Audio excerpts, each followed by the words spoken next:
world was split into two, East and West. This marked the beginning of the era called the Cold War.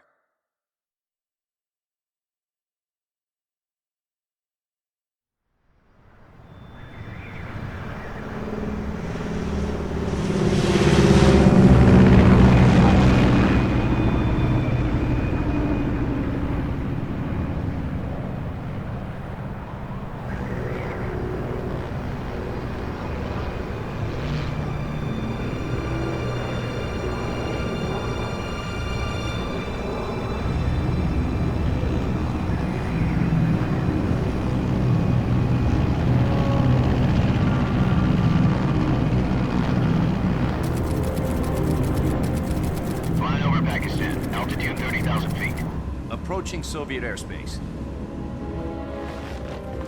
20 minutes to drop off. Commencing internal depressurization. Equipment check. Arm main parachute. All right. You ready to go? Drop zone still showing a high pressure mass. Cav okay. Good. We've got high visibility.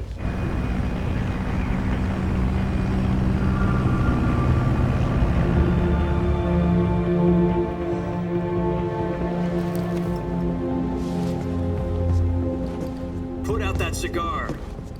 Connecting oxygen hose to interior connector. Put on your mask.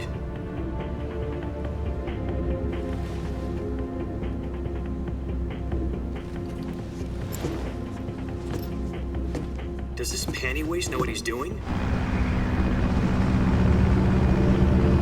Approaching release point. 10 minutes to drop off. Hey, are you deaf? He said put out the cigar and put on your mask.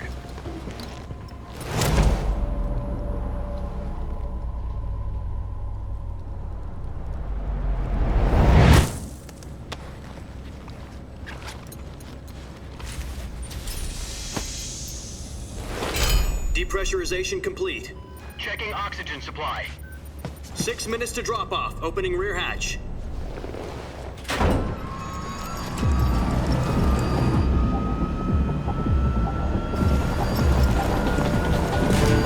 Sunrise.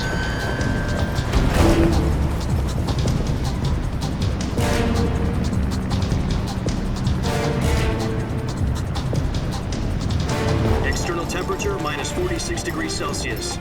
2 minutes to drop off. Stand up. You'll be falling at 130 miles per hour. Try not to get frostbite from the wind chill. 1 minute to drop off. Move to the rear. Activate the air bottle. This is one for the history books. The world's first halo jump. 10 seconds to drop off. Stand by. Status okay. All green. Prepare for drop-off. Countdown. 5, 4, 3, 2, 1. Spread your wings And fly. God be with you.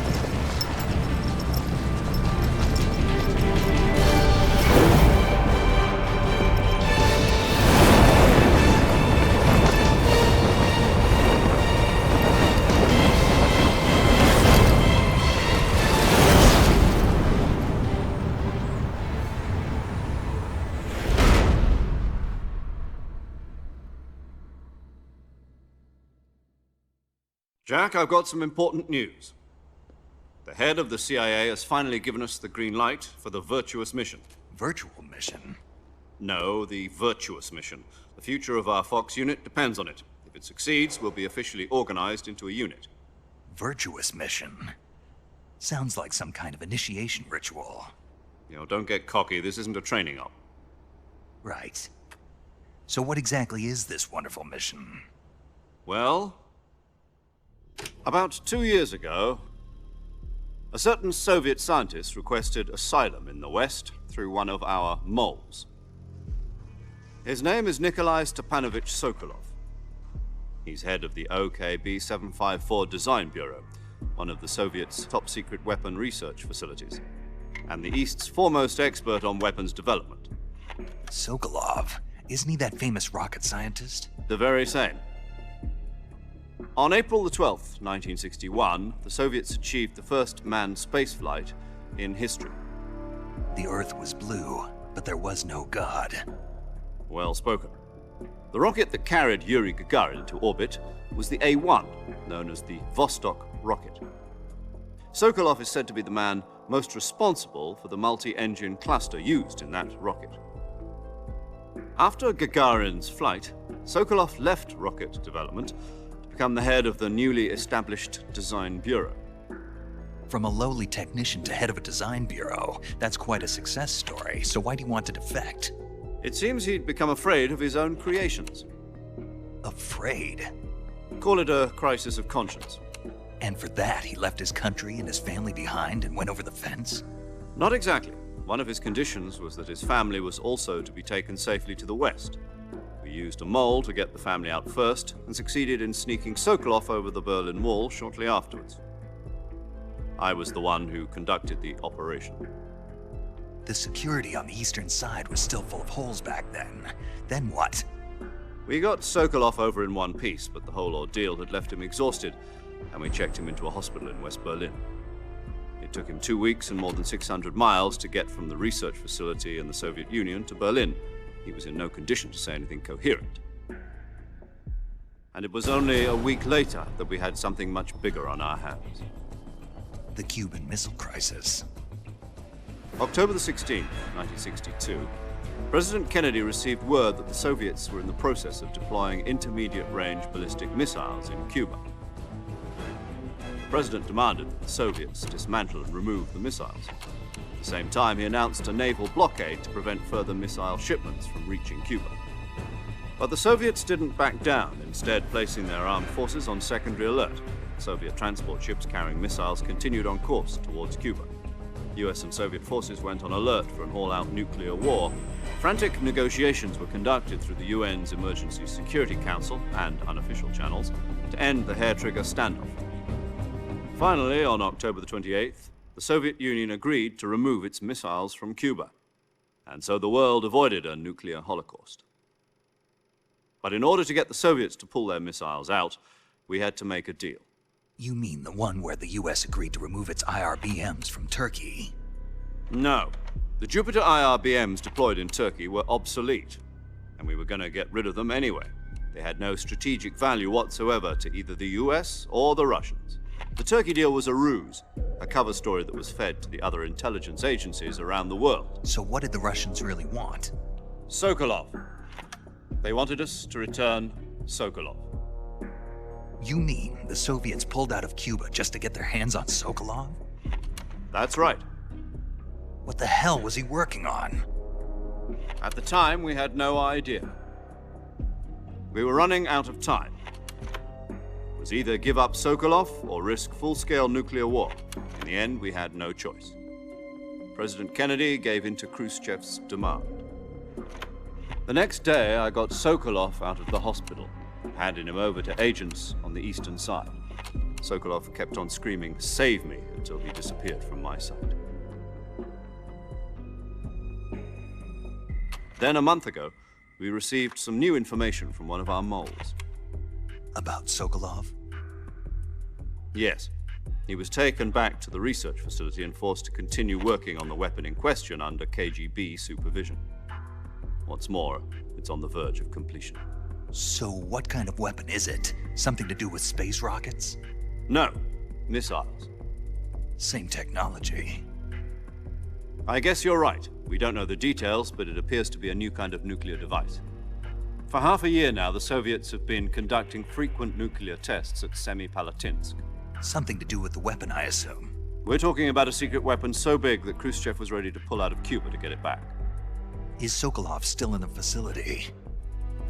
No. According to our intelligence, he's in Selinoyarsk, a place in the mountains about 3 miles to the west that's known as the Virgin Cliffs. The Virgin Cliffs. Nice name for a virtuous mission. They moved him there just recently. Why? Apparently, they're conducting a field test of the weapon, but it's our best chance to get him back. This mission would never have been possible if he was still in the research facility. This is our last chance. Sokolov must have known that too when he contacted us.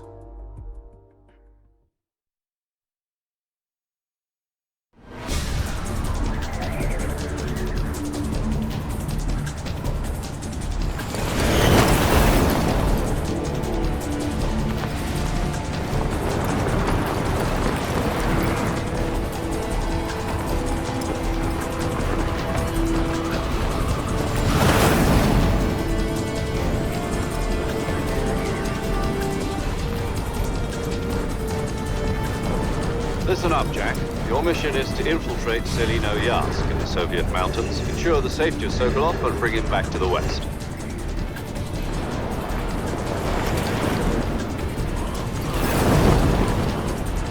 If we don't get Sokolov back before that weapon is complete, we'll be facing a major crisis. The clock is ticking.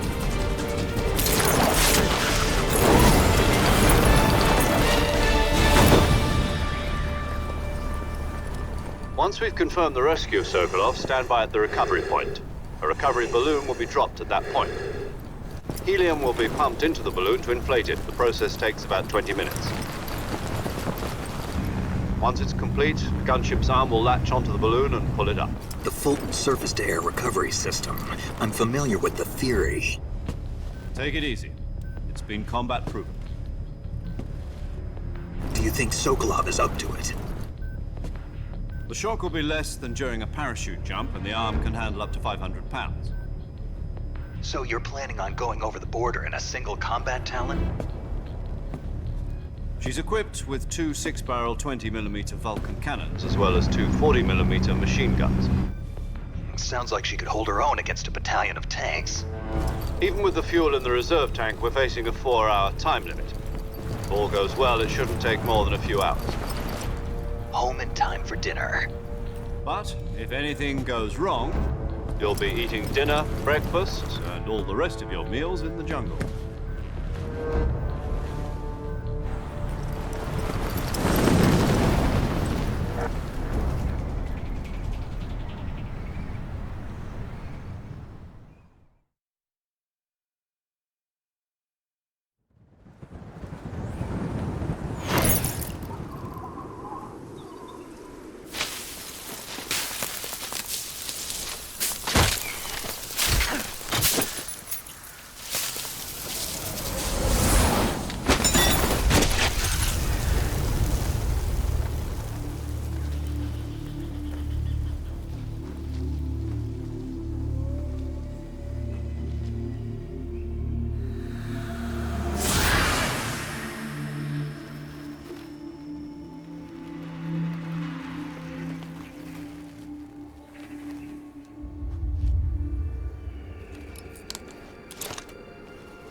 Do you copy?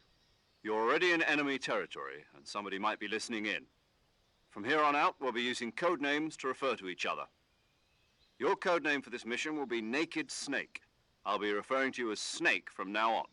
You're not to mention your real name. Snake? What, you don't like snakes? What do you mean? Well, you've eaten one before, haven't you? In survival training? I'm glad to hear that. I don't know if I'd ever order one in a restaurant, but... Be careful, you might not have a choice. What about you, Major? What should I call you? Let's see. I'll be Tom. Call me Major Tom. This will be a sneaking mission. You must not be seen by the enemy. You must leave no trace of your presence. Is that clear? This kind of infiltration is the Fox unit's speciality. In other words, weapons and equipment are procured on site. That goes for food as well. You're completely naked, just as your name implies. Great. Now I see why you asked me if I like snakes. I suppose calling me Snake was your idea of a joke, too. No.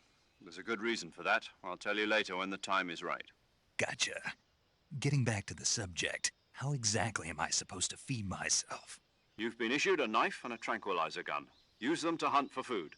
You'll also find some medical supplies in your backpack. Yeah, about the backpack. I lost it in a tree on the way down. I see. Well, you'd better go back and get it then. You know where it is? No problem. I can see it from here. It's stuck on a branch. To climb a tree, stand in front of a tree that's covered in ivy and press the action button. I'll be monitoring your progress over the radio. We can't risk violating Soviet airspace, but I'll be in the gunship. My frequency is 140.85.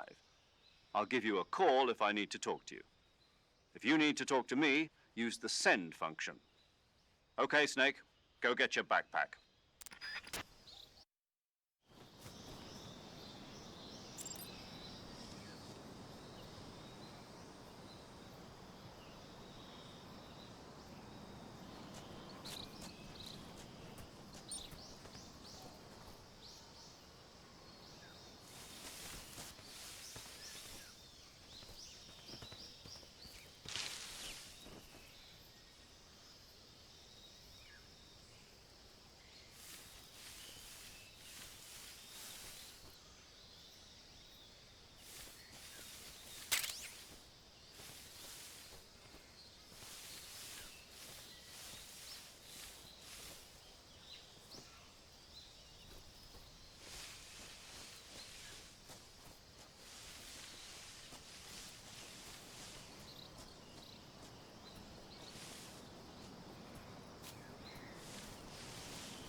I see you've retrieved your backpack, Snake.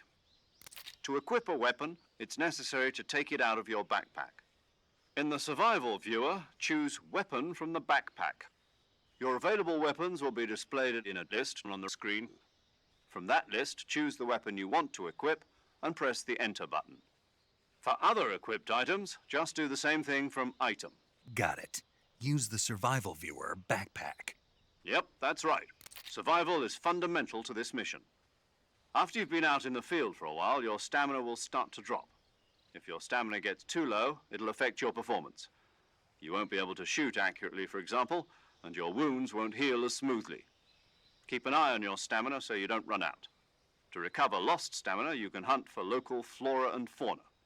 You can use either your tranquilizer gun or your knife to hunt. My only weapon is a Mark 22 Hush Puppy tranquilizer gun? That's right. It's been fitted with its own suppressor. However, the suppressor will deteriorate every time you fire. Once its durability reaches 0, the noise suppression effect will be gone. So don't get too trigger-happy with it. The suppressor's durability is shown in the icon. Any weapons and equipment beyond what you're carrying now, you'll have to find as you go. I have to find my own weapons and equipment? Whose crazy idea was this anyway? Solo covert actions are standard Fox operating procedure. You can't leave any traces of your presence. No weapons, equipment, footprints, sweat, or bodily waste. The same goes for bullets and cartridges, too. Your presence in enemy territory is already a violation of international conventions of warfare. There aren't supposed to be any American soldiers in Russia. It could spark an international incident. You can't let anyone see you. You can't let the enemy know you're there. This is a stealth mission. You're a ghost, Snake, in every sense of the word. And there'll be no rescue if you're captured. The military and US government will deny any involvement in the affair. Then I'll just have to take care of myself, huh? I'm afraid so. You've been given a fake death pill for that purpose. SIS guidelines stipulate that soldiers on covert ops like this one be issued a potassium cyanide capsule. Tape it to your body so you can take it when you need to. How generous of you. Use it if you're taken prisoner by the enemy. It'll send you into a state of false death for a short time. Fooling them into thinking that I'm really dead. So how do I come back to life? Just take the revival pill. You mean that thing they put in my tooth before the mission? That's the one. But be careful. If you remain in a state of false death for too long, nothing will be able to bring you back. Remember that. I'll keep it in mind. You said this was a solo mission, right? Right. I guess that means I can't count on any reinforcements. Correct. The mission rests entirely in your hands. A real one-man army. Relax. There's a support team ready to back you up over the radio. Who? I'll introduce them to you. This time, survival is of utmost importance. The first member of the support team will be in charge of monitoring your physical condition, acting as a medic, so to speak, as well as recording your mission data. She's a member of Fox as well, and she's here on the gunship with me. She? Hello, Snake. I'm paramedic. Nice to meet you. Paramedic. As in a medic who comes in by parachute. Aren't you going to tell me your real name? Are you going to tell me yours, Mr. Snake? My name, huh? It's John Doe. And they call you Jack for short. You're a regular Captain Nemo. A name means nothing on the battlefield. After a week, no one has a name. What's your name? Jane Doe. Very funny. I wasn't joking, but I'll tell you my name only if you manage to make it back alive. My frequency is 145.73. She's also in charge of recording your mission data. Whenever you want to save, send a message over the reserved save frequency, 140.96. So saving lets me record my mission data. That's right. It also records the state of your health. Good to know. There's one more person I want to introduce you to, Snake. Huh? Speaking of snakes, you remember the boss, don't you? A legendary soldier and your mentor. Actually, it was the boss that got the DCI's authorization in the first place. She's going to be serving as Fox's mission advisor. The boss is? She also helped me plan this mission. She and I were at SAS together. Jack, is that you? How many years has it been? Boss? That's right. It's me. Talk to me. Let me hear your voice. It's been 5 years, 72 days, and 18 hours. You've lost weight. You can tell just by the sound of my voice. Of course I can. I know all about you. Really? Well, I don't know anything about you. What's that supposed to mean? Why'd you disappear on me all of a sudden? I was on a top-secret mission. You didn't need me anymore.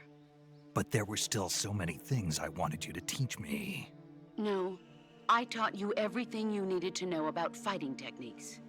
I taught you all I could. The rest you needed to learn on your own. Techniques, sure.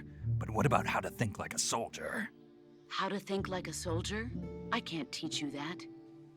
A soldier needs to be strong in spirit, body, and technique.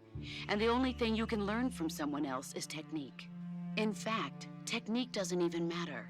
What's most important is spirit. Spirit and body are like two sides of a single coin. They're the same thing. I can't teach you how to think. You'll just have to figure it out for yourself. Listen to me, Jack. Just because soldiers are on the same side right now doesn't mean they always will be.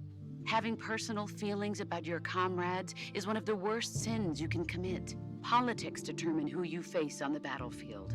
And politics are a living thing. They change along with the times. Yesterday's good might be tomorrow's evil. Is that why you abandoned me? No, it had nothing to do with you.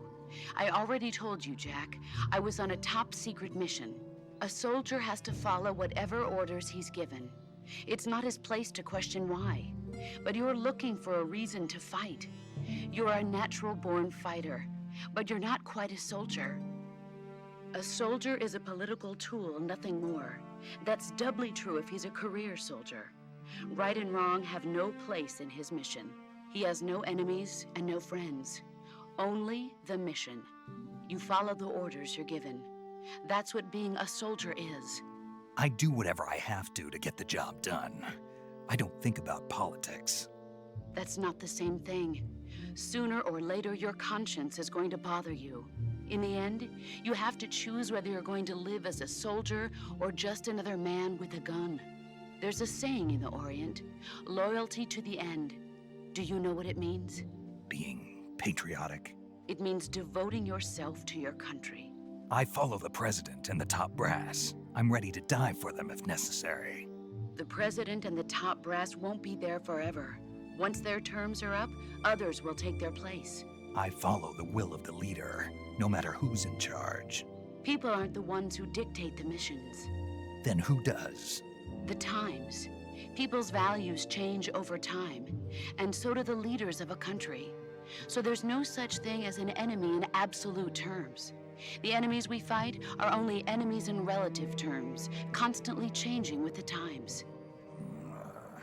As long as we have loyalty to the end, there's no point in believing in anything, even in those we love. And that's the way a soldier's supposed to think? The only thing we can believe in with absolute certainty is the mission, Jack. All right, but do me a favor. What is it? Call me Snake. Snake. Oh, right. Your codename is Snake. It suits you well.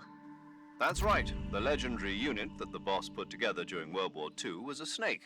The Cobra unit, a group of heroes that brought the war to an end and saved the world. As long as you've got a legendary hero backing you up, you'll be fine. Isn't that right, Snake? Yeah, I can't think of anyone else I'd rather have with me. Oh, and one more thing, boss. Yes? It's good to hear your voice again. Same here. After all, who knows if either of us will make it out alive? Snake, you are always best at urban warfare and infiltrating buildings. But this is the jungle. Survival is going to be key. Those CQC techniques I taught you are sure to come in handy. CQC? Close quarters combat, huh? I've been in the Green Berets for the past few years. I'm probably pretty rusty. Not to worry. I'll be here to help you remember. After all, this is your first actual survival mission. I'll be supporting you over the radio. Where are you, boss? Next to the Major? The boss is communicating with us by radio from aboard a Permit-class submarine in the Arctic Ocean. My frequency is 141.80. Call me if you need my advice on battle techniques. Gotcha. Your mission is to retrieve Dr. Sokolov. Dr. Sokolov is being held in an abandoned factory located to the north of your current position. Avoid heavy combat and don't let anyone see you. Don't forget that this is a stealth mission.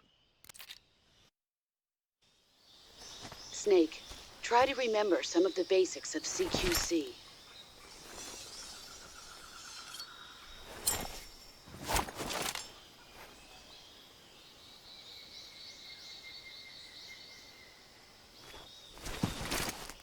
Commencing virtuous mission now.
Major, I've spotted 2 enemy soldiers.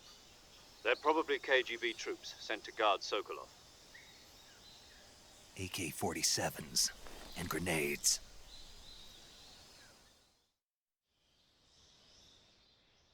Snake, your presence in Soviet territory is already a violation of international law. We can't let the Kremlin find out that the CIA and the American government are involved. Contact with the enemy is strictly prohibited. Don't engage them in battle either. This is a stealth mission. Got that? The Major is right.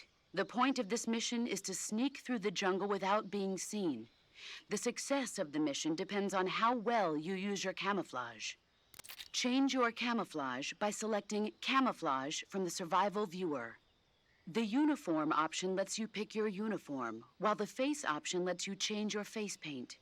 Choosing camouflage that blends in with your surroundings will help you conceal yourself more effectively. Also, don't forget that anything that moves will stand out in the jungle. If you just stand up and run around like an idiot, you're bound to be spotted. But if you crawl instead, you should be able to sneak by without being noticed. You can see how effective your camouflage is by looking at the Camo Index. The Camo Index shows how well your current camouflage blends in with the surrounding area. The higher the value, the harder you are to spot, and vice versa. The key is to make yourself one with nature. Keep that in mind as you go along, okay?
What the...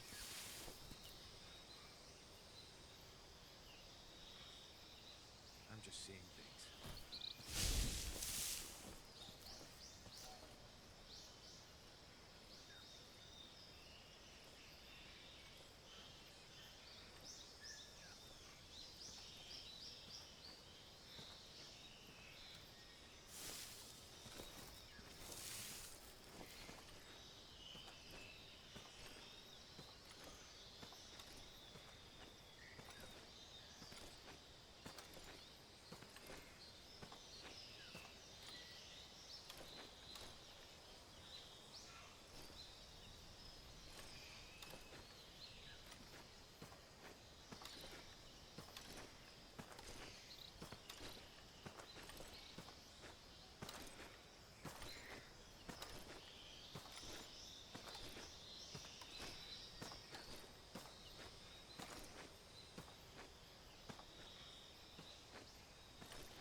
Huh?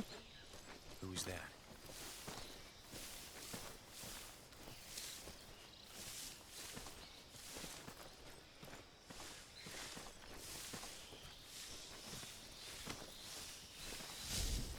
Nobody here.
Who's that?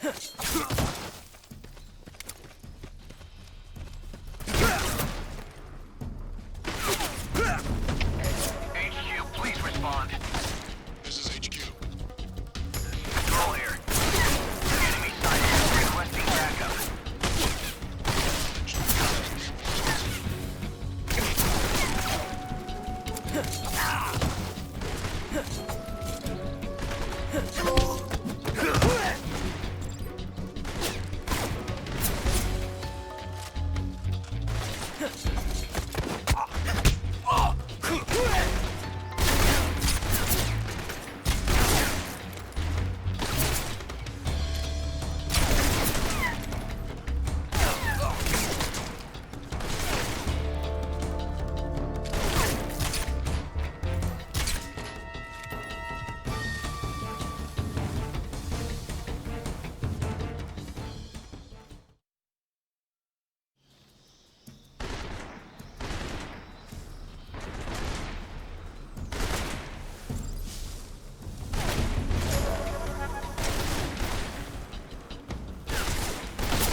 Major, I've reached the abandoned factory where Sokolov is supposedly being held. This place is a dump.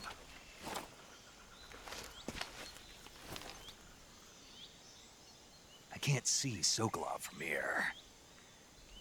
The security is pretty tight. There are sentries posted around the perimeter. I wonder how many are inside.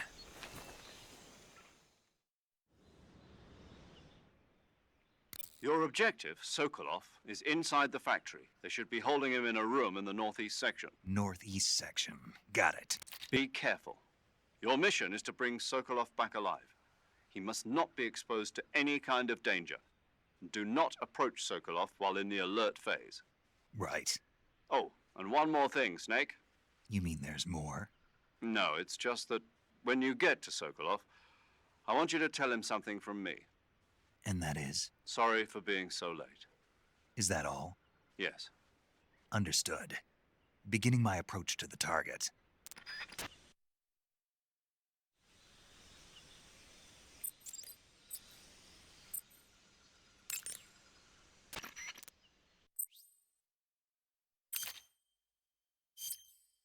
Saving the game, Snake?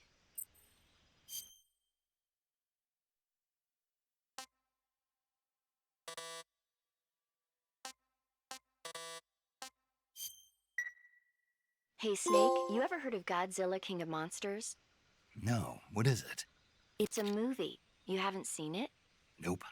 It's about this monster called Godzilla, who grows to an enormous size in a nuclear test and goes on a rampage in Tokyo. Nuclear test, huh? Then the Marshall Islands must be crawling with giant monsters right about now. It's just make-believe. Maybe that's why my pants have been so tight lately. Snake, it's a movie, not a report out of Los Alamos. I know. So then what happened? Godzilla is immune to all weapons, and humanity has no way to stop the monster. Dr. Shirazawa develops a new type of weapon, but meanwhile Godzilla is getting closer and closer to Tokyo, obliterating everything in his path. It was originally a Japanese movie, but they made an American version too. I recommend seeing the original Japanese one if you ever get the chance. It's mostly mindless fun, but it's also got a serious anti-nuke message as well. Where can I see the original? You'll just have to go to Japan. Really? That's too bad. If you wait 40 years, you might be able to see it in America too. It might even win awards all across the globe in 60 years. Why's that? 2024 will be Godzilla's 70th birthday. You think they're still going to be making Godzilla movies then? Of course. Everybody loves Godzilla. You sure know a lot about movies. I don't suppose you're the movie-watching type, are you? Not really. Okay, then I'll tell you everything I know.